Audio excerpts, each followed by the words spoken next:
Espírito Santo. Amém. Certamente terão ouvido alguma coisa de uma afirmação, de uma decisão que tomou o Papa Francisco em sintonia com a declaração final do Sínodo Amazônico, que o Papa diz que está a pensar introduzir dentro do catecismo, ou seja, dentro do instrumento que serve para a Igreja ensinar supostamente a revelação divina para os fiéis, pois um novo pecado. Não é tão comum, habitualmente está mais a tirar do que a pôr, mas lá inventaram mais um pecado contra a ecologia, ou pecado ecológico, para utilizar as duas formulações. Então, proponho, não é uma declaração dogmática o que vou fazer, mas uma reflexão sobre o que significa essa declaração, essa vontade de incluir o novo pecado dentro de todo o que nós sabemos. Porque, como já disse, não temos de ficar com um facto assim pontual, mas tentar ver o que se passa em conjunto dentro da Igreja. Uma coisa estando justamente unida com a outra. E então o que interessa, além dos factos concretos individuais, é tentarmos ver o que se está a se organizar a nível de conjunto. Então a primeira questão que podemos fazer é: será que a Igreja pode ou deve falar destes temas?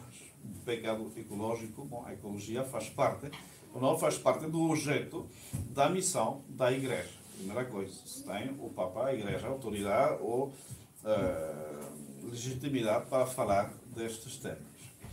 Obviamente, a ecologia, o meio ambiente, não fazem parte diretamente do fim da Igreja. A Igreja não foi fundada para pregar sobre estas coisas, senão para pregar verdades sobrenaturais orientadas, dirigidas à salvação das almas.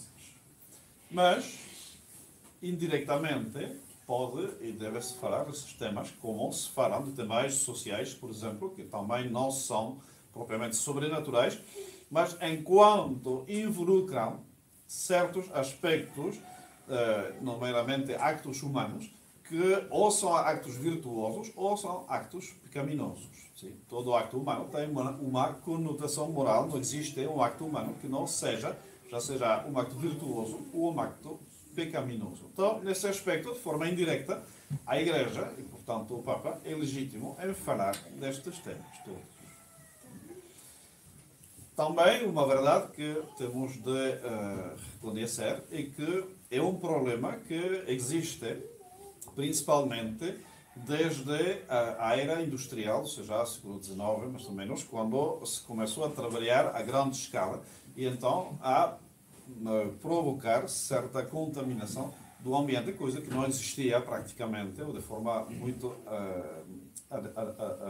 anedótica, antes dessa época. Então, obviamente, a Igreja pode falar disto e não é de estranhar que esse problema, que é uma novidade, temos dentro da civilização, pois ocupe algo os espíritos. Mas, também, não temos de ficar na superfície. Se bem há problemas ecológicos, seria muito tonto negá-lo, ou seja, existe a questão da preservação do ambiente que nós vivemos, a poluição do ar, essas coisas são coisas que existem, sim? Mas também não podemos calar que fazem parte de todo um sistema de dominação política, no sentido de serem um instrumento para implementar uma autoridade mundial.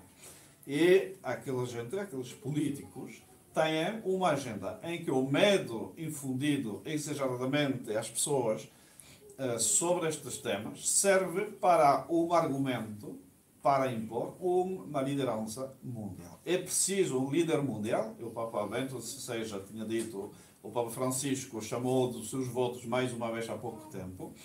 Faz falta um líder mundial, porque senão o mundo vai acabar dentro de pouco. E então usam este argumento, inclusive temos visto de que maneira com aquela rapariga de 14, 15 anos que usam até a sua própria doença mental, que tem, é uma coisa relativamente leve, mas suficiente para ser notável, e que faz dela uma pessoa muito angustiada e muito obsessiva com um tema. E esse tema é a ecologia. Então, é a atriz perfeita para promover aquele medo, aquele temor, sim, que se procura infundir, exagerando não apenas os fenómenos, mas também a responsabilidade humana dentro da aparição destes fenómenos.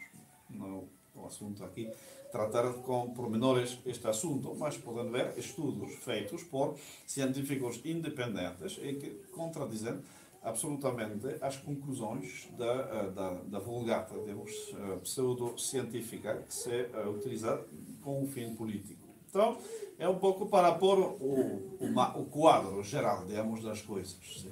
Existe, a Igreja está fundamentada a dizer coisas sobre isto, mas também não sejamos ingênuos, há uma agenda atrás disto. Sim? Então, um pouco o quadro em que nós vamos ter de examinar isto. Agora, já que falamos em pecado ecológico, temos de definir os termos, sim? Especialmente o que é um pecado. Porque se queremos saber se pode existir, se existe de facto um pecado ecológico, pois é preciso saber primeiro o que é o pecado. Primeiro o género e depois a espécie. Então, um pecado, há várias definições clássicas recebidas. Vamos pegar numa de Santo Ambrósio. O pecado é a prevaricação da lei divina. Então, a primeira coisa que podemos nos perguntar, será que existe um mandamento ecológico dentro da revelação de Deus? É procurar. Pois, revisa os 10 e não há preservar o seu ambiente, ou seja, não faz parte dos 10 mandamentos. Bom, não há um mandamento específico para isto. Sim?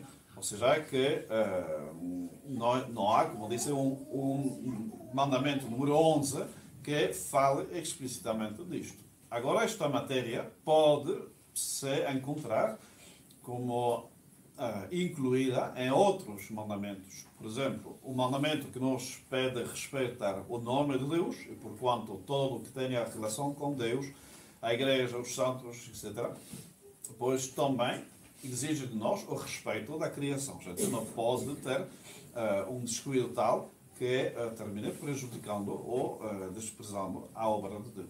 Há uma ecologia católica muito normal, respeitar a obra de Deus por ser a obra de Deus. Bom, também temos, no caso do quarto mandamento, que obriga os filhos a respeitarem os pais e os pais a educarem e proverem o que precisam os filhos para a sua boa educação, pois podemos incluir nisto o cuidado de deixar uma sociedade, um ambiente que seja saudável e bom para os filhos. Pode-se incluir isto no quarto mandamento. Temos um mandamento que nos proíbe roubar ou invejar os bens dos outros. E lá também, pois, é evidente que se voluntariamente um industrial contamina um rio e mata todos os peixes que estão lá e tira a fonte de sustento econômico de famílias que vivem da pesca, é uma forma de roubar. Sim, porque prejudica os bens materiais do outro. Então, digamos que podemos incluir isto dentro de outros mandamentos, mas não existe um mandamento específico para isto. São como consequências que se aplicam, entre outras coisas, dentro desta matéria. Sim, mas não existe um mandamento propriamente ecológico.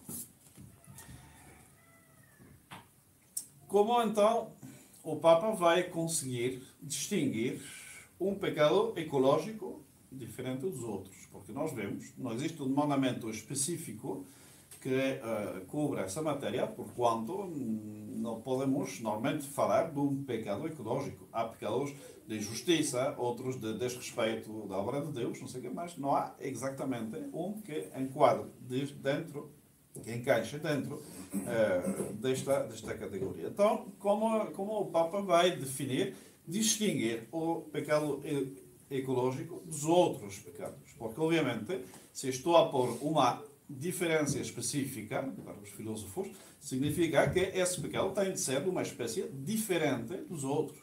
Porque se for a mesma coisa que o outro, pois não vale a pena distinguir-lo. Simplesmente, como na criação, o Deus criou um homem, sim, e depois de um tempo, o homem deu-se conta que faltava-lhe uma ajuda semelhante a si. Então Deus criou a mulher. Pretender, como se faz hoje em dia, que homem e mulher é exatissimamente a mesma coisa, é uma estupidez, porque nesse caso Deus teria criado outro Adão, não uma Eva. Então teríamos dois Adão e não um Adão e uma Eva. Se Deus distinguiu justamente os sexos dentro da mesma espécie humana, é que um tem coisas que o outro não tem, para ser distinto um do outro. Pronto. Então, quando distingo, tenho o dever, aquele que separa, aquele que permite separar uma coisa da outra. Porquanto, temos de procurar, como não há um mandamento, vamos procurar em outro sítio. São Tomás d'Aquino distingue ainda os pecados em três categorias: pecado contra Deus, pecado contra si próprio e pecados contra o próximo. O pecado contra Deus, na verdade, é o pecado contra a ordem divina. Suponho que todos terão visto aquelas bonecas russas, as matrioscas, que há uma maior, dentro da qual está uma menor, dentro da qual está uma ainda menor. Então, lá, essas ordens que vou mencionar agora, é um pouco como as matrioscas. Ou seja, temos a ordem divina que abrange todo. Abrange Deus, mas como Deus é o Criador de todo quanto existe, é o Senhor de todo quanto existe, pois também vai abranger as ordens inferiores. Pecado contra si próprio é o pecado contra a ordem racional. Nem todos os pecados são contra o próximo. A gula, por exemplo, eu posso comprar comida com dinheiro que não roubei a ninguém, compro de forma perfeitamente normal essa comida e como demais. Não estou a atrapalhar a ninguém, não roubei nada a ninguém, não afeto a ninguém. É um pecado que me afeta a mim, exclusivamente. Então, a ordem racional está quebrantada. Porquê? Porque o alimento é para a refeição, o crescimento do ser humano não é para o puro gosto. Então, se eu como demais, ou como demasiado rápido, ou como coisas demasiado finas e caras, pois eu estou a faltar a ordem da razão. Porquanto prejudica-me a mim, principalmente, e a Deus, obviamente. Pecados contra o próximo é o pecado contra a ordem social, já contra aquela ordem que rege as relações que nós temos. Então, pai a filho, de superior a subordinado, etc, etc. Todas as relações que nós temos dentro da sociedade. De facto, com essa divisão, é uma divisão perfeita. Ou seja, o que existe, concretamente, é Deus como Criador, eu e os outros. Sim, não vemos muito bem algo que não se enquadre dentro disto. Porquanto, não vemos porque seria necessário introduzir outro tipo de pecado. Porque aquele pecado ecológico, como já vimos antes, não vou repetir com os mandamentos a mesma coisa, pois pode-se incluir em qualquer uma dessas três categorias. Porquanto, não vemos lá uma divisão adequada das coisas. Acrescentar mais um tipo de pecado como o que sobra. Porque os pecados que podemos incluir dentro deste tipo, pois realmente estão já incluídos dentro dos outros tipos. Então, porquê é que o Papa insiste, o Sínodo, porque insistem tanto em incluir uma novidade, que é um pecado contra a ecologia ou também pecado contra a casa comum. Isso é interessante porque vai nos dar o índice onde é que temos de procurar. Porque nós estamos inconscientemente a procurar da matriosca mais pequena que está lá dentro, a ver se não seria esta. Mas, na mente desta gente, a matriosca que interessa, a da ecologia, não é mais pequena. Não é uma matriosca menor que esteja compreendida dentro da ordem divina, dentro da ordem racional e dentro da ordem social. É uma matriosca maior que está na criança. Maior que todas. Ou seja, uma nova ordem para reger o mundo. Se é uma nova ordem, significa que essa ordem não é nem a ordem de Deus, nem a ordem da razão, nem a ordem social. É algo maior, que vai abranger, pois, todo isto e como suplir, finalmente, tudo aquilo. Por isso que é um pecado contra a casa comum. Que é a casa comum nessa cosmogonia, não sei como se pode chamar, do sínodo da Amazônia. A casa comum é a terra, mas a terra deificada. Por isso que precisavam de um ídolo que representasse a mãe terra, Sim, então, foi um ídolo de madeira, essa imagem da Pachamama, ou porque, ao fim do sínodo, alguns bispos ameaçaram com não participar da missa final, pois, se estavam presentes aquelas representações, então fizeram figurar no altar um tipo de recipiente cheio de terra com várias plantas, várias ervas que estavam a crescer lá dentro para simbolizar a mesma coisa. Há uma deificação da terra, da casa comum, que passa a ser a deusa que todos os homens são capazes de cultuar. E então, nós, o que estamos a ver neste momento, com isso a inclusão de um pecado e a instituição de uma nova ordem moral que vai servir para a nova religião. Primeiro tivemos esse dogma, o dogma da ecologia, sim? E agora a moral. Porque toda a religião precisa de um Deus, já temos a Terra, de um dogma, verdades assim, que se impõem a necessidade de cuidar do ambiente e todas as consequências. E agora se impõe-se-nos uma moral que vai substituir finalmente as outras. Porque com isto o que se pretende é criar um culto, uma religião que seja aceitável pelos homens todos. Nós pertencemos à Igreja Católica, ou seja, universal. Mas eles querem algo mais universal, porque nem todos os homens, de facto, pertencem à Igreja Católica. Então, para reunir os homens todos numa religião que seja capaz de fazer a união de realmente todos os homens, pois que é o que nós temos em comum, pois a terra em que nós pisamos. E então, é promover esta terra como a mãe de todos os homens, sim? Mãe que tem o direito de impor a sua verdade e de impor a sua moral. Sim? E então temos a nova religião, a religião da nova ordem mundial, que vai ter na sua cabeça o Papa, porque a Igreja Católica tem essa grande vantagem de ser uma. O demónio é muito astuto, porque usa as qualidades, os atributos da Igreja, as notas da Igreja, para o seu fim. E então, a Igreja, que é a única religião que tem essa unidade, justamente, as outras todas, o Islã, o protestantismo, etc., são todos divididos em imensas sectas, não há uma autoridade única. Então, o esqueleto da nova ordem religiosa mundial vai ser o que fica da Igreja Católica. E então, realmente, estão a presenciar a instalação paulatina desta religião mundial. Sim? E não é por acaso que essa Pachamama, essa deusa terra, essa mãe terra, está também nos manuais escolares promovidos pela ONU. Podem ir a ver, a Unesco, exatamente, fala também da Pachamama.